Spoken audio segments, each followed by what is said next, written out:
And all right. Hey, we're live, Esther. Oh, nice. Look at Hey, we're this. alive too.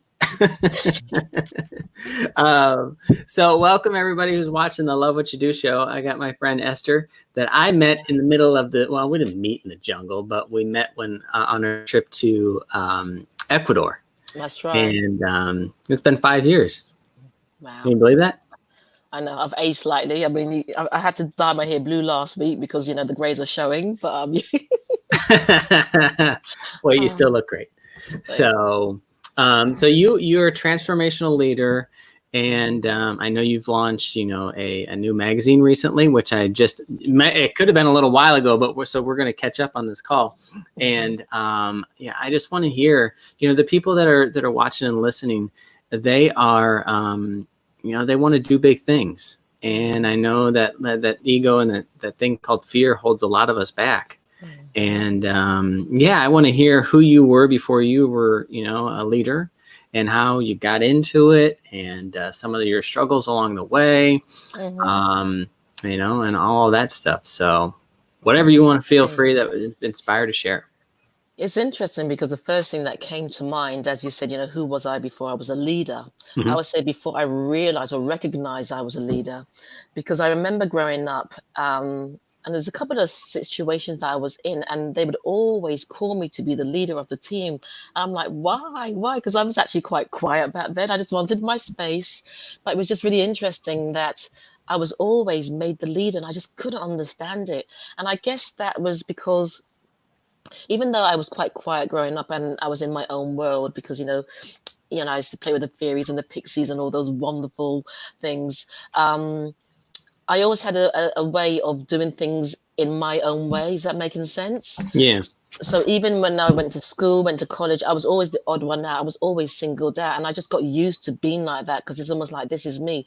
I never felt the need to become part of a group or crowd, and Mm. that was a lot of that was because of who my father was as well. There was no way I was going to get myself involved in certain Who was your crowds. father? My dad, he was a really rigid and strict person. I used to joke that he was second to Hitler because he was really rigid. He was had these deep religious beliefs, and it limited us on every level. But I guess that's why I created my own world in my own world, and I Mm. was actually quite comfortable in the world I created. Um, and I remember even when I went to college, I was singled out because my best friend was white. And then I was always singled out for things that I didn't understand. And at school, I was singled out because I was a bookworm. And I didn't understand. You see, I didn't understand why, that those whole concepts. Yeah. Um, and I remember even when I went to work, I was always in a different position to a lot of people. And I used to go and say, but why can't you take on this role? Why can't you take on this position? And they'll say, well, there's something different about you. That's why you got it. And I could never understand that. I'm like, but we're all the same. We're all the same. It's just that I've got tenacity. There was always this drive in me.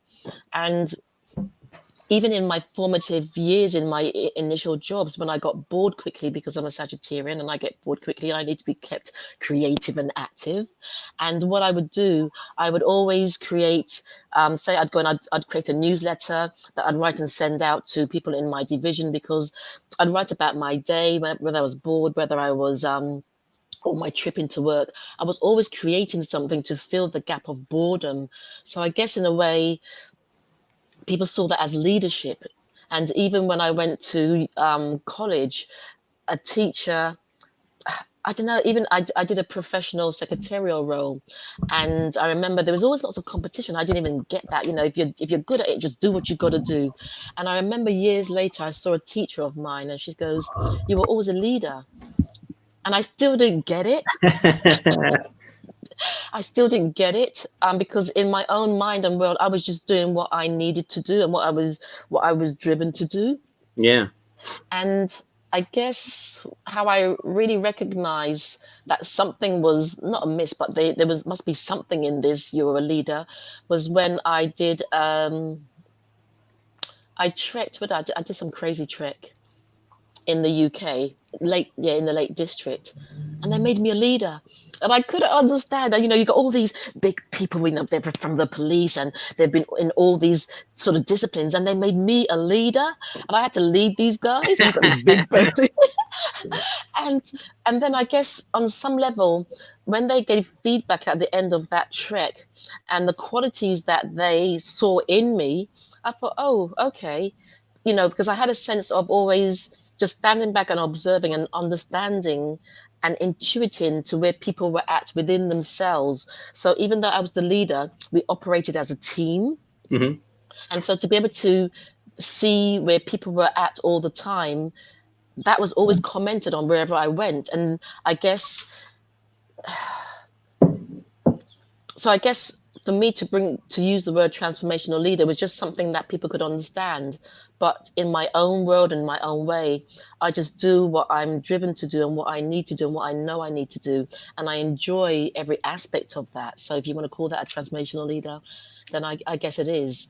And as part of that leadership also, I don't do inside the box. So if you tell me no, then you know that I'm going to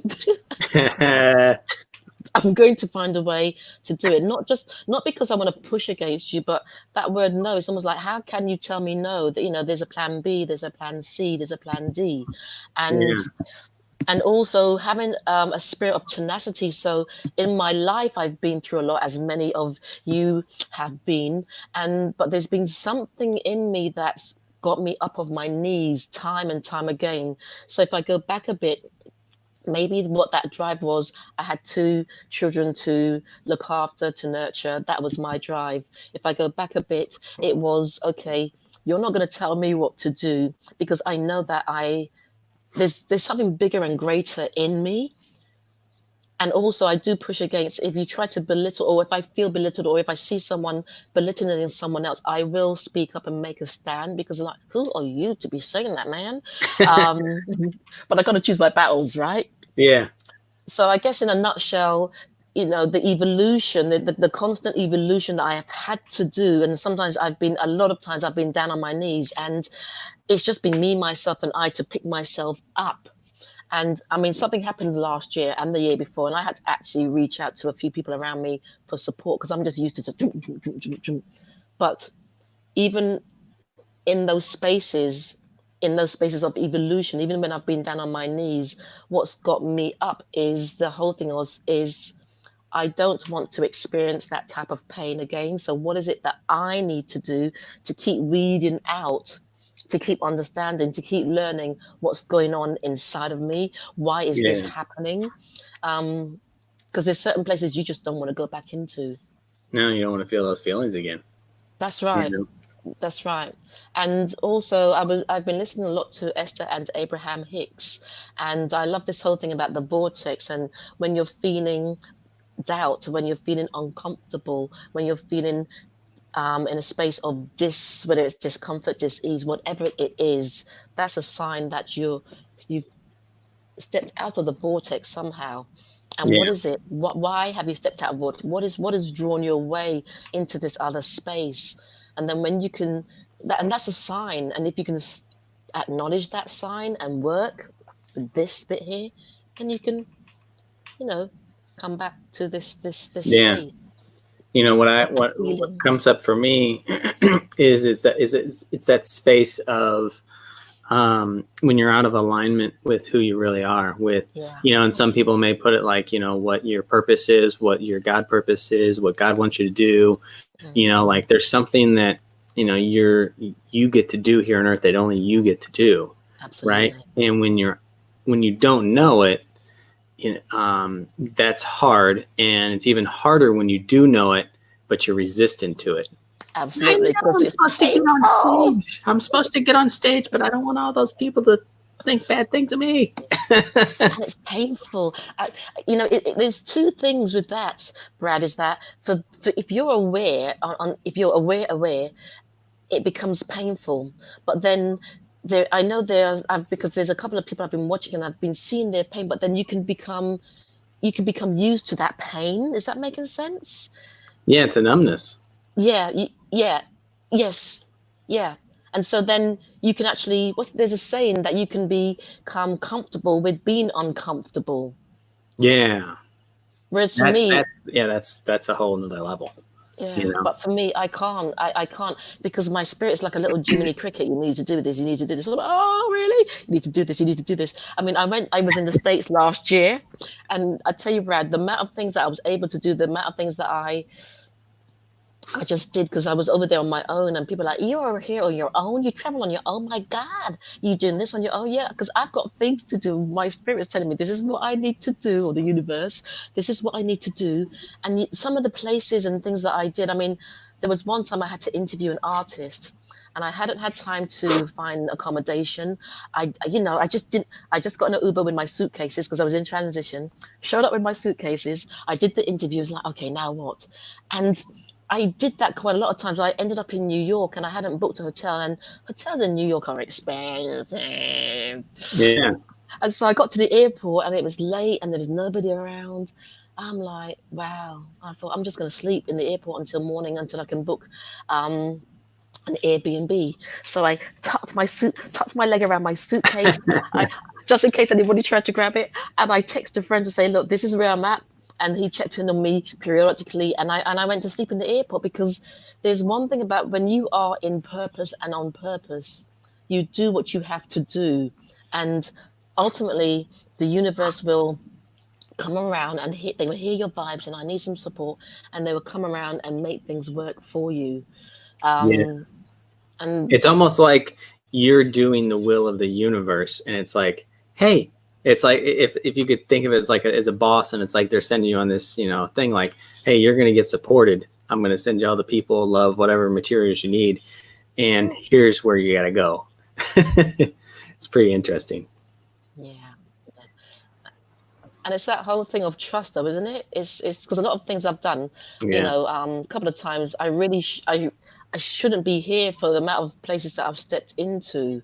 But I knew I was protected. I remember saying years ago when I went to the Cameroon as a volunteer, and something happened, and the High Commissioner had to take up the situation, and they since changed their rules. He goes, young lady, you could have been sold across the border as a sex slave. And I'm like, but I knew I was protected.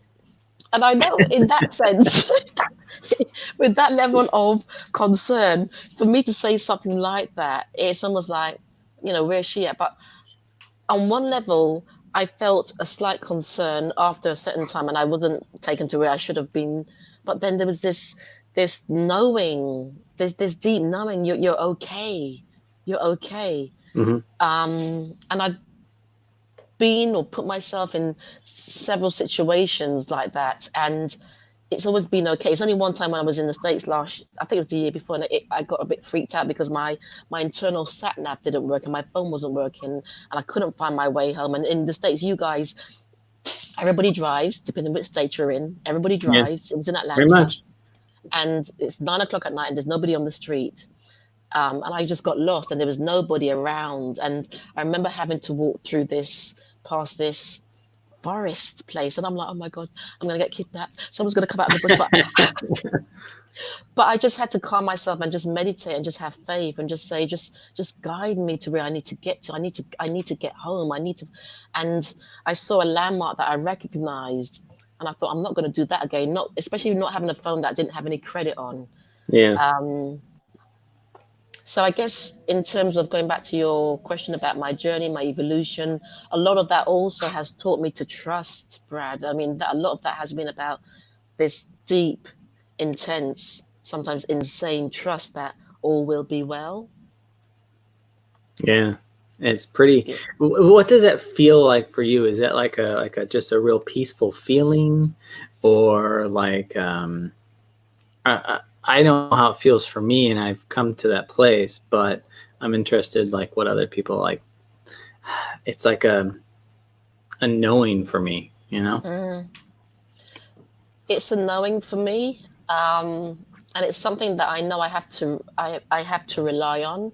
I mean, don't get me wrong. Sometimes I still have my moments when I can feel this fear and doubt creeping up. I'm like, no, please, not now. Not now. I need to get through this. Not now. Go away.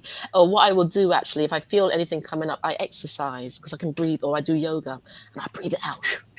so that after that, then I can have a calm mind and a clearer vision. Yeah. But sometimes in those spaces, I have felt a little scared as well. Mhm. Because it's at night, and this was in Atlanta, and it's like 9:30, and there's nobody about, and I'm going to walk past this woods forest. My mind was created also. I think I must have watched. Murderville. That's right. I watched too many horrors when I was Murder in growing the up. bushes. James Herbert, yeah, claw out of the woods. They've been waiting for you their whole life. I know, but they weren't. I wasn't intending for them to get me then, not quite then. Yeah. But yeah, it also taught me not to be practical as well. Have some credit on your phone, girl. Was there a moment where you like at a young age you just kind of knew maybe that you were going to be a leader or anything like that, or is it just kind of started happening? I don't know if I knew I was going to be a leader, but I knew that I was. I mean, I say different. I mean, what is different? But I just use the word different for want of an expression, because a lot of what all the other kids and other people were doing, I didn't understand, I didn't do. And so I couldn't become part of. Is that making sense? Yeah. And wherever I went, the way people would react to me, it was just really interesting, because it was almost like, oh, look, they saw there was something. Even my mother said that when she used to push me around the pram, she goes, even builders would come down from building sites and sometimes throw money at me and all sorts. I'm like, wow, builder, you got a big, brilliant builder, beautiful baby. You don't really get that, right? But also my whole experience of the world was different to a lot of other people. So even when they spoke about their experiences, I didn't understand. Going to church, because we went to church when we were growing up, it was almost like the three little Austins, because there were the three of us. We would always sit at the back and we'd observe. I mean, I would observe and I didn't quite understand. I didn't understand, but I understood. Is that making sense? Yeah. It's like, I've been studying the Course in Miracles for a while, and it's like what comes up for me when you share is like words are just symbols for symbols, or symbols of symbols. Yeah. Like you hear it, but then it gets interpreted, and then there's something else, and it's like, oh yeah, yep, that's a knowing. There's something else. That's right. But it's hard to regurgitate that out too. Like, explain love. How much time you got? For me, it was about showing, because when I used to sit back in church and observe, I didn't see the love. And, I do remember looking up and talking to God or universe and saying, I don't get this. It's not in alignment with, I guess, what I knew it should be. Yeah.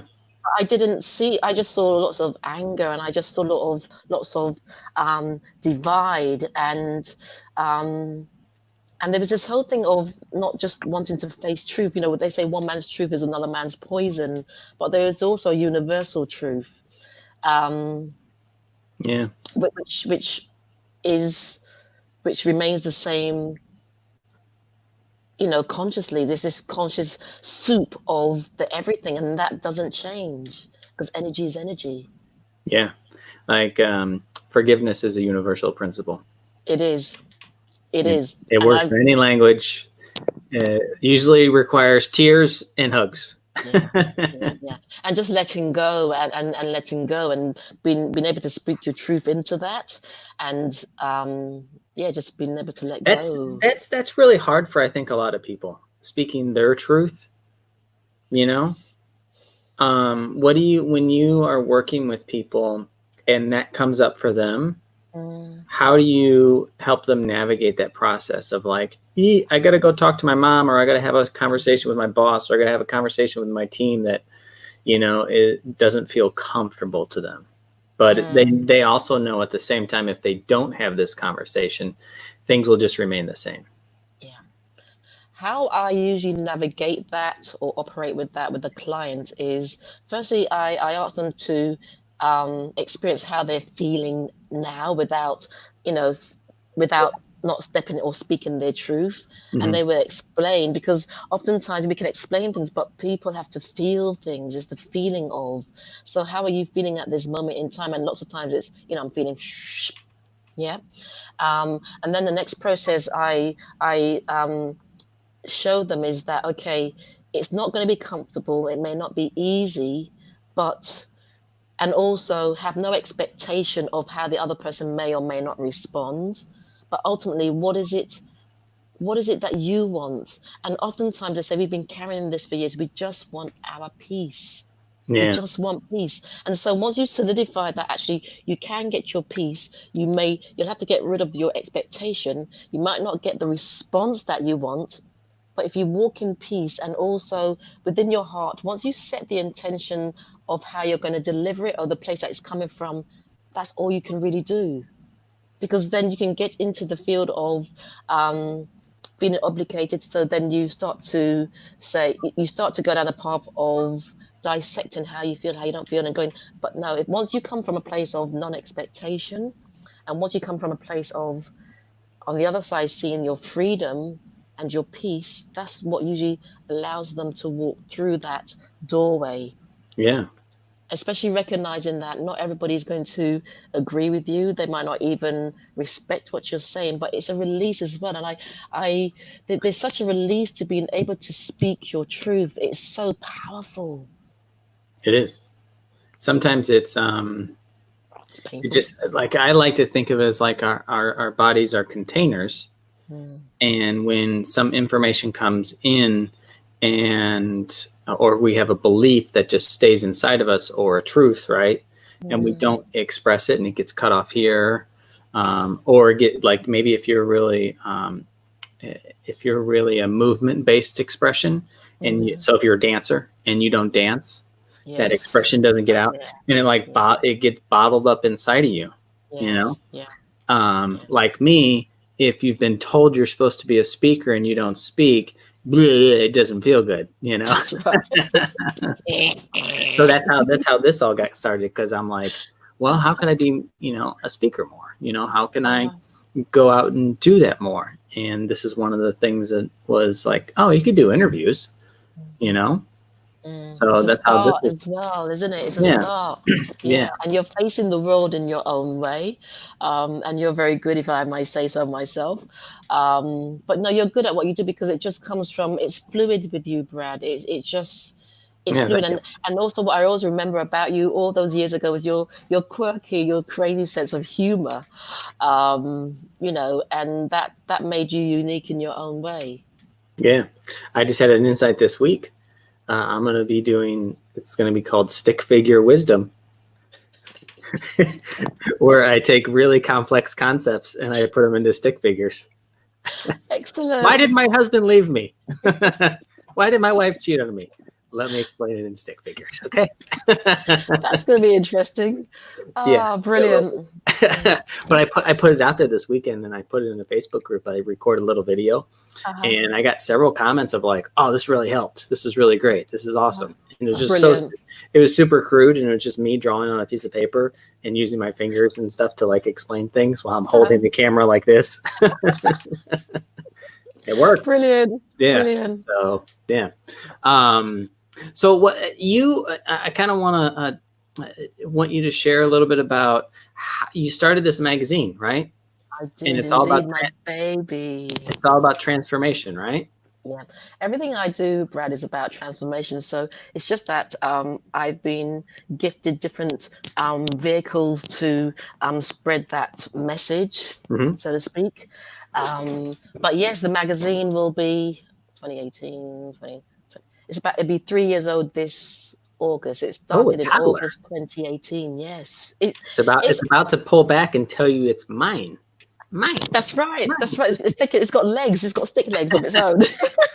Before you share about the magazine, what is transformation in your opinion? Like, what is that?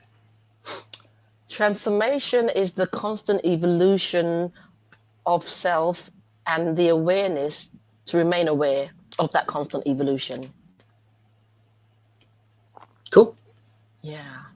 Yeah. I've got to try and remember that for next time. But yeah, you can send, Oh, you can it to me. record this. Well, it's being recorded. It's also broadcast on the internet and YouTube right now. So,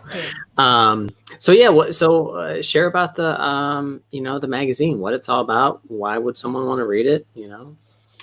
The magazine is called Turning Point, Your Lifestyle, Your Well-Being. And very much it's about, if you're at the turning point of your life, to see it as a place of rebirth, renewal, because sometimes the society makes you think if you're at a turning point, you're too old, you're too this, you're too that. And it's almost like, no, this could be something new. And I have the privilege of interviewing. There's a nice quote that someone did for my press release, and it's the magazine is also very much about supporting people onto the next step of their journey. Obviously, if they're at that turning point, but also I have the privilege of interviewing lots of, I would say, old school legends, old school pioneers, and they share authentically their voices and their journeys, and sometimes their untold stories of their journey through their music life.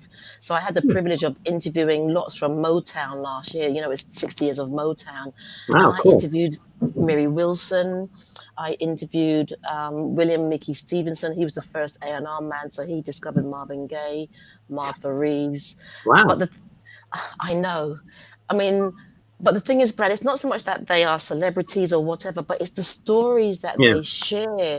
They are so, I've spent my time giggling, listen to, I would say it's been like sitting at the feet of my elders because there's such wisdom, but also they have been through so many turning points. And some of those turning points, I had to say to a lot of them, how did you manage to walk away not hating? How did you manage to pick yourself off your feet? Because a lot of them have had some real major experiences.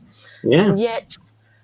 And yet they still get up on stage and they still perform, and they still, because fundamentally, after interviewing so many of them, there's a couple of fundamentals, is that they recognize that they have a gift, and that gift is to be shared. So it doesn't matter what they go through. And then the other fundamental with them is, back in those days, there was this belief system, there was this attitude that the show must go on, and they supported each other with that belief. And so those are the two things that come out of the messages that they share with the magazine.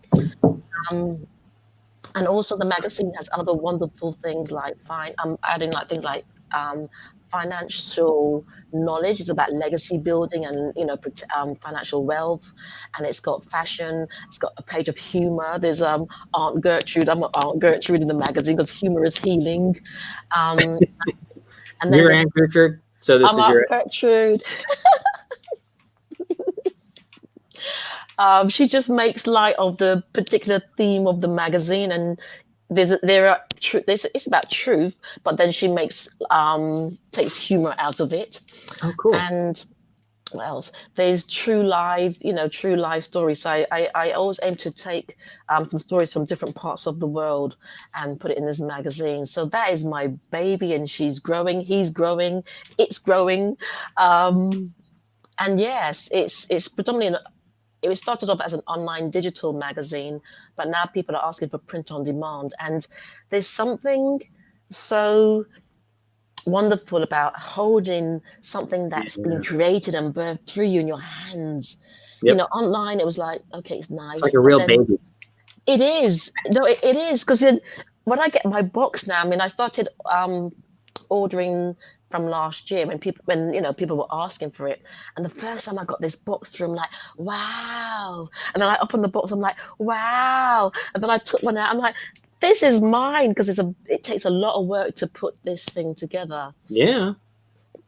But also as part of the evolution and journey, when you are on purpose and in purpose, and when you sort of know that this is the path you've got to go down, it doesn't matter what you have to do, you just got to do it. And oftentimes it's not easy, but my motto is that it's always possible. So when I get the magazine in my hands, I was like, it's so worth all that.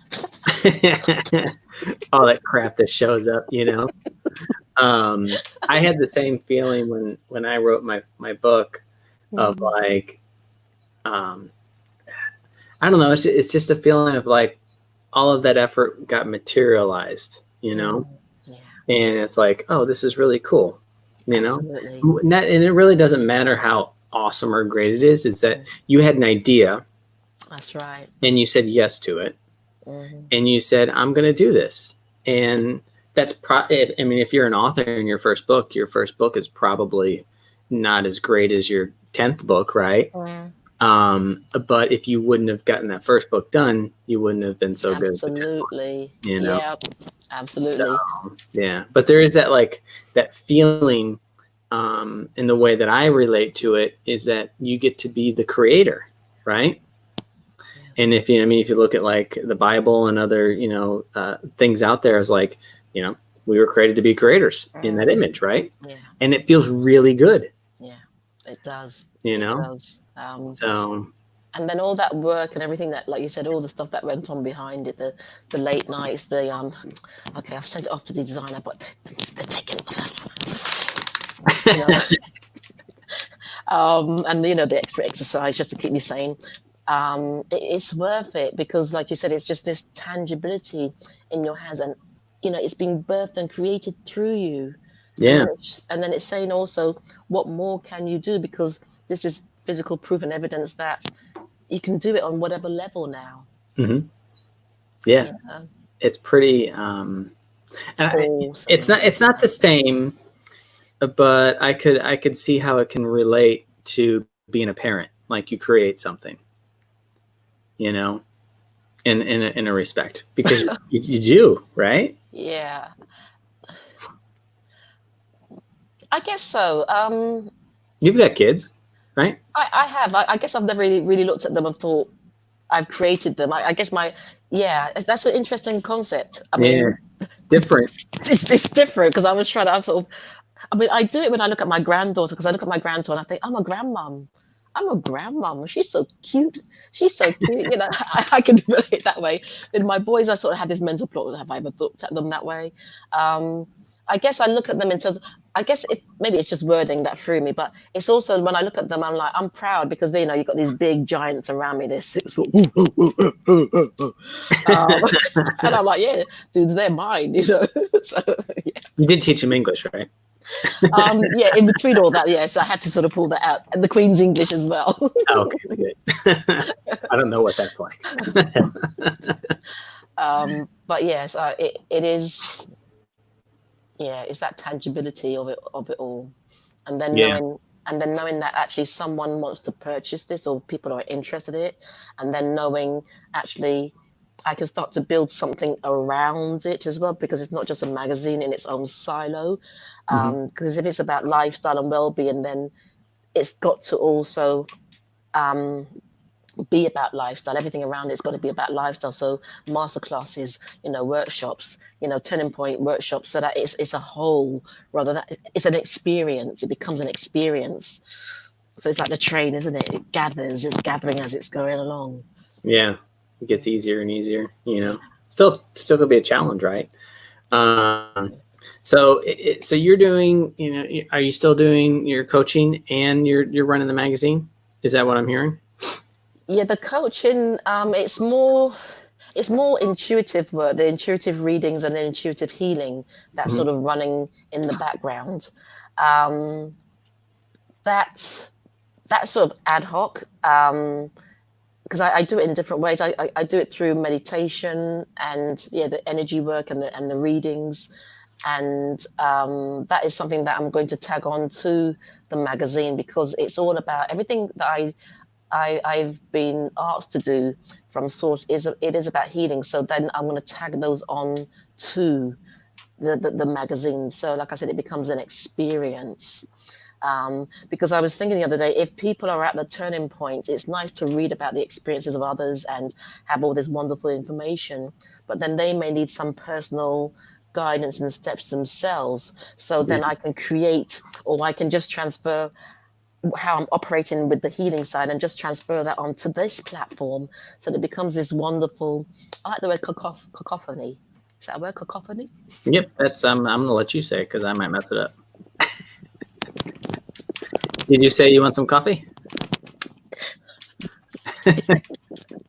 Yeah, cacophony, something like that, right? Yes, I can hold on. Uh, This wonderful basket of everything.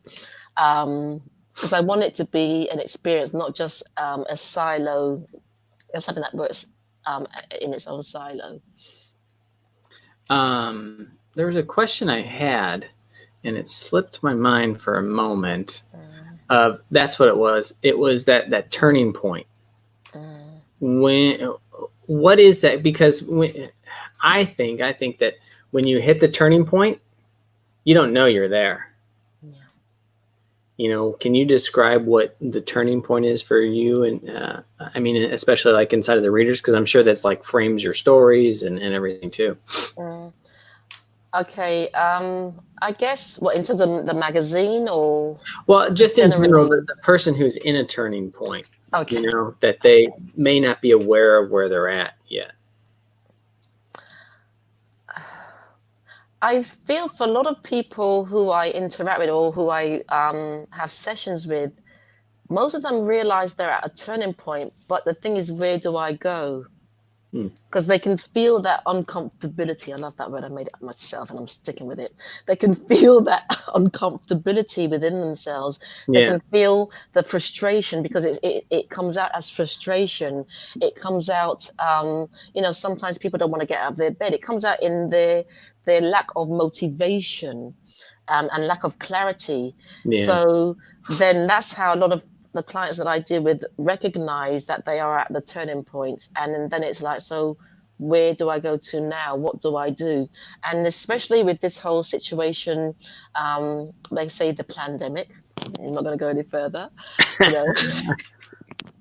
and with what's been happening over the past few months, the past few weeks, a lot of people have been rattled and rolled out of what's normal to them on many levels. So it's not just on one level, it's been on so many levels because we've had to adapt on so many levels, and a lot of people are in that space because they know that they might not have a job to go back to, and even if they go back out there, they don't, there's all these regulations and rules are in place, so there's so much uncertainty.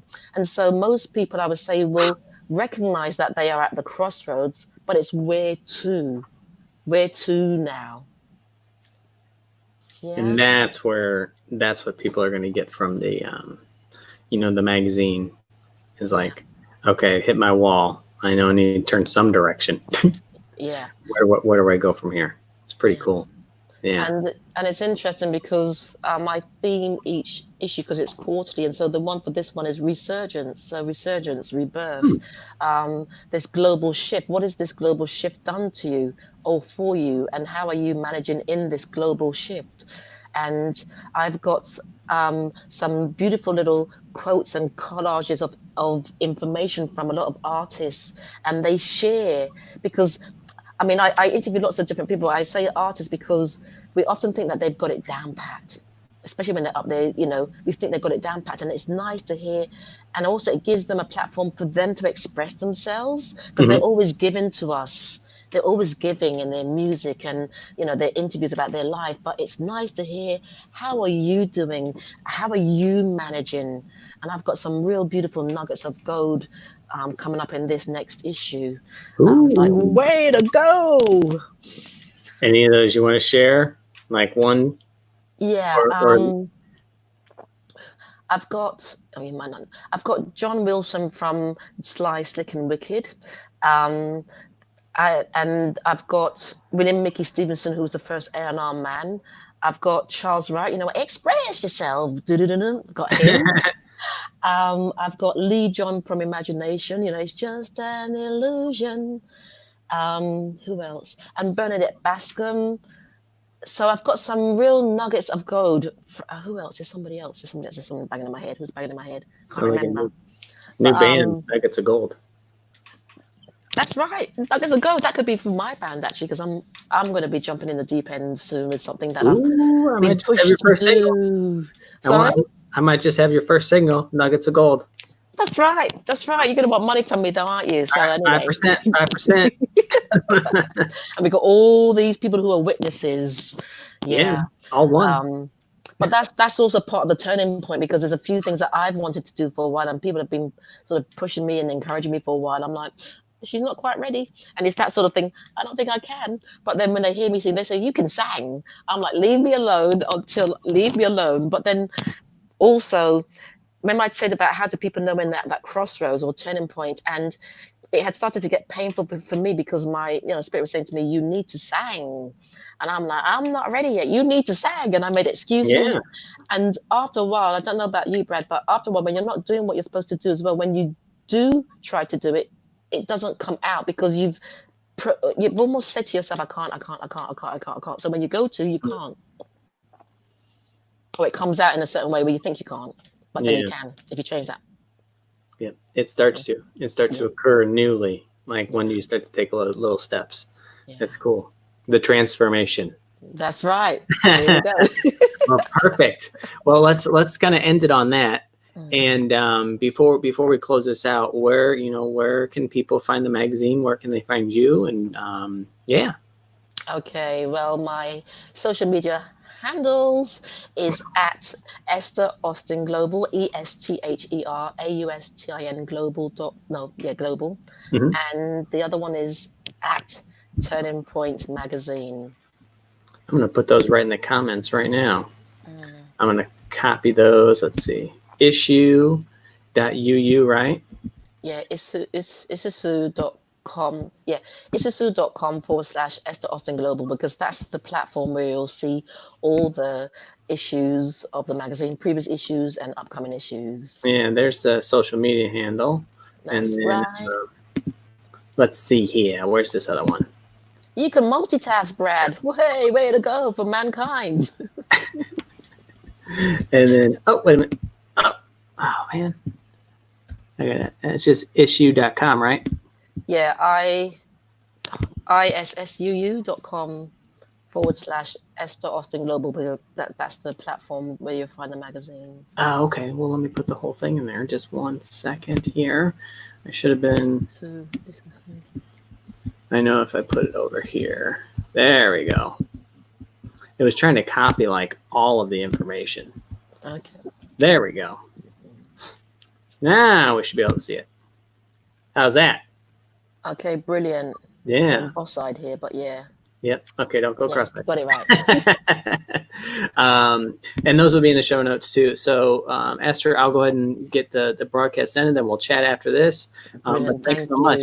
Any last words you want to share with people, about their transformational process?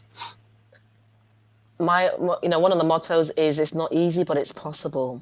And for me, that just means just keep going. It's not easy. And, this whole thing of transformation, it's not always easy, but it's necessary. And because it's on the other side, there's this sense of freedom, and you meet your individuality there, individuality. That's pretty cool. Okay. Well, I hope everybody has a good day, and I hope you got something from Esther. Go check out her online magazine and get a print edition if you want to feel it in your hands. It's pretty cool. All right. Thanks, Esther. Thank you, Brad. Thank you very much. All right. Bye.